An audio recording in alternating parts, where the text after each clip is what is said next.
Pagdasal natin ang Pilipinas sa ngalan ng Ama, ng Anak, ng Espiritu Santo. Amen. Almighty and ever-living God, we pray for the Philippines. Lalong-lalo na po ngayon sa panahon na dumaranas kami ng krisis.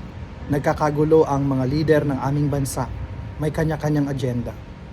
Lord God, we ask you to be with us in this time of crisis, na nawa malampasan namin ang lahat ng pagsubok na ito.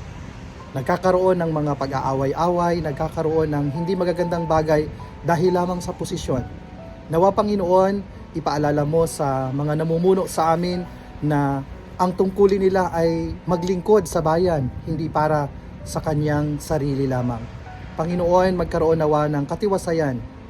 Bigyan niyo kami ng pag-asa, lalong-lalo na sa problemang hinaharap ng aming bansa, problema sa korupsyon, problema sa droga, problema sa kaba ng bayan. Panginoon, imulat mo ang mata ng lahat ng mga Pilipino na makita namin ang tama.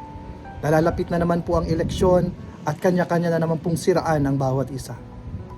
Lord God, we ask you to enlighten each one of us, especially our leaders, that they may realize kung ano ang responsibilidad na iniatang sa kanila. Panginoon, bigyan niyo po kami ng kaliwanagan, bigyan niyo kami ng katatagan, bigyan niyo kami ng bagong pag-asa. Huwag niyo pong hayaan na mabalot ng kadiliman ang aming bansa. Panginoon, alam po namin na you are the light of the world.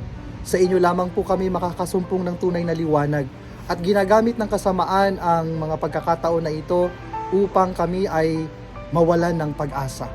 Panginoon, alam namin hindi kayo natutulog at nakikita ninyo ang lahat ng mga nangyayari sa aming bansa.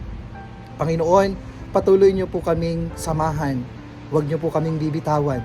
Sa inyo lamang po kami kumukuha ng lakas, lalong-lalo na sa panahon na ito na kami ay nahihirapan dahil sa mga namumuno sa amin.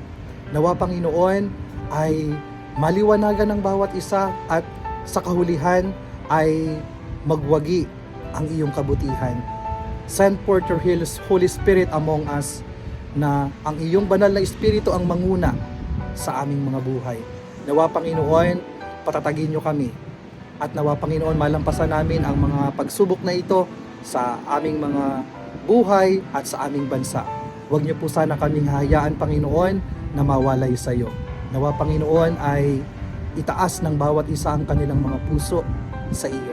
Inihiling namin ito sa pangalan ni Kristo na aming Panginoon. Amen. Sumainyo ang Panginoon at pagpalain kayo ng makapangyarihang Diyos, Ama, Anak at Espiritu Santo. Amen.